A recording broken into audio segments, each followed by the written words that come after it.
Magandang araw mga kaibigan. Ito, may share ako sa inyo na post sa social media, campaign rally sa Zamboanga del Sur, I think Pitugo, Zamboanga del Sur. Kahapon, local rally lang ito, kailang BBM sila align. May isang mayor na isigaw natin BBM, BBM. Nako, instead na BBM ang isigaw ng mga tao, dumadagundong na Duterte, Duterte. Nako, nakakaya. Ito pakinggan natin ito. Isang mayor daw ang nagsasalita.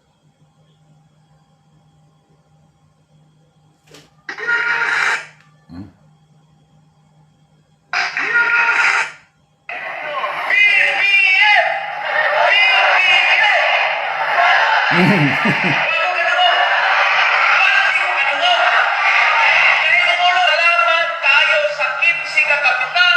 Salamat tayo ninyong tanan ng mga barangay officials. O kamo rural by pagtuo kanako. Okay. So ito, mayor nagpapaliwanag sa kanyang mga nasakupan sa munisipyo. Humingi siya ng suporta na botohan pa rin yung congressman o congresswoman ba doon. Kahit pumirma siya sa impeachment ni BP Sara dahil lang daw para makakuha ng pundo.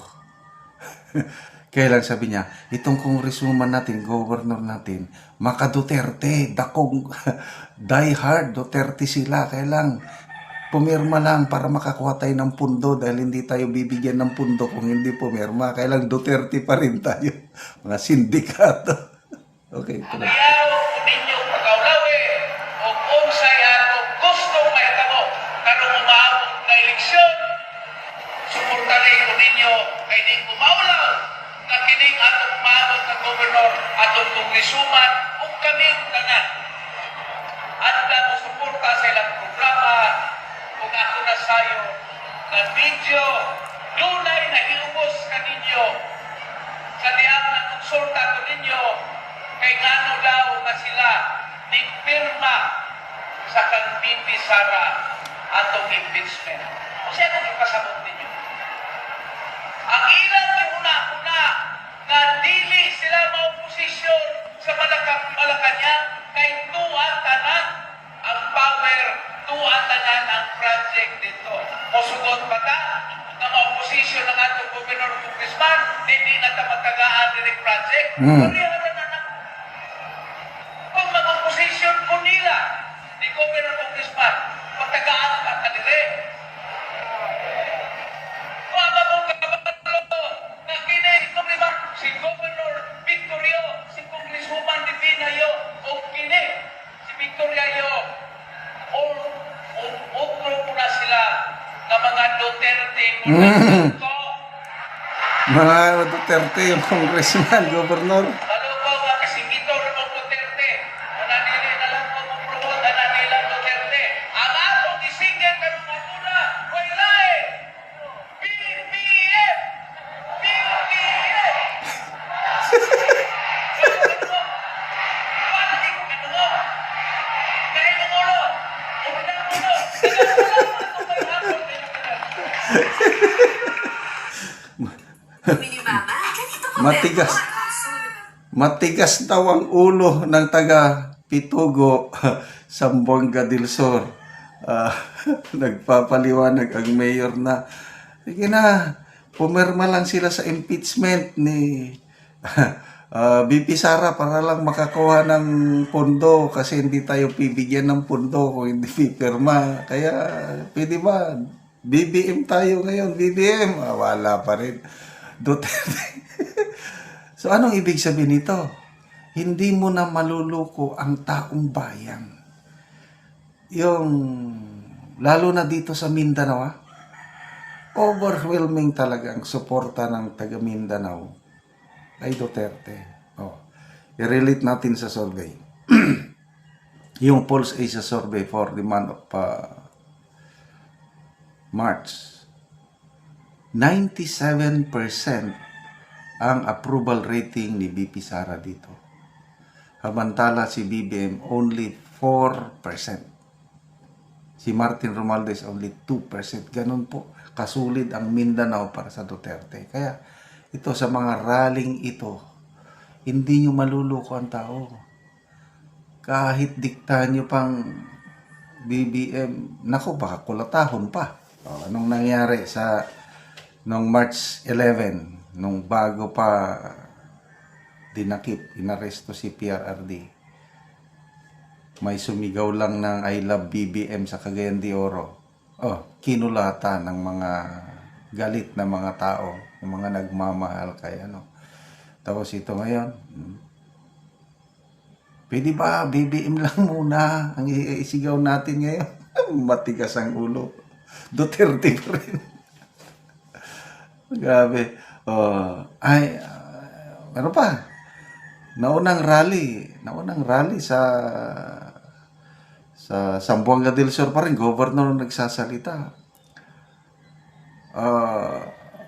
Gawin nating number 1 si Erwin Tulfo dito. Awas, wala man lang pumalakpak, wala man lang sumigaw, wala, as in, wala. Cagayan de Oro City. Nagbisita kamakailan lang si PBBM. Inannounce ng MC, the President of the Republic of the Philippines. Parang kapitan lang ang dumating. May pumalakpak, mahina nga palakpak, wala man lang sumigaw ng BBM, wala. As in, wala. Anong ibig sabihin nun? Punta tayo sa Cebu. Bago lang, last week lang ata ito, si Governor Gwen Garcia. Nandun siya sa isang munisipyo. Nagsalita siya about BBM. Mamaya, ang mga tao biglang sumisigaw, Duterte!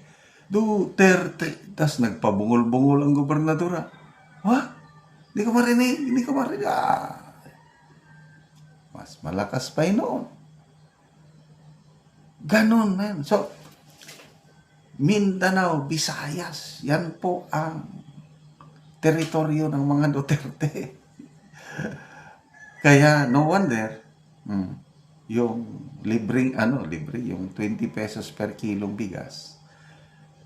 Opinion ko lang ito, Ito lang nakikita ko, observation ko lang. They're trying to salvage makakuha ng boto kasi Mindanao, magbenta sila kahit libreng bigas dito. Kukunin ng taga Mindanao, kailang Duterte pa rin sila. Duterte plus 2 pa rin. Visayas, baka sakaling makakuha sila ng boto, magbenta ng murang bigas.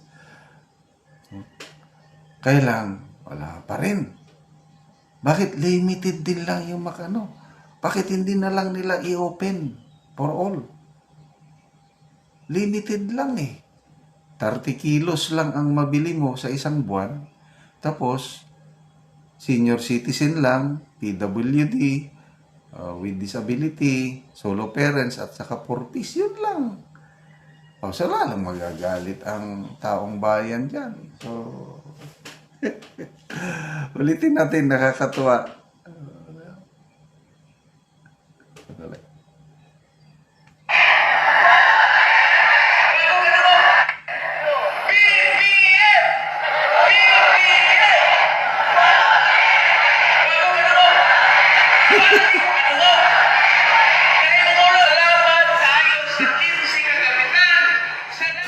Gahig ulo.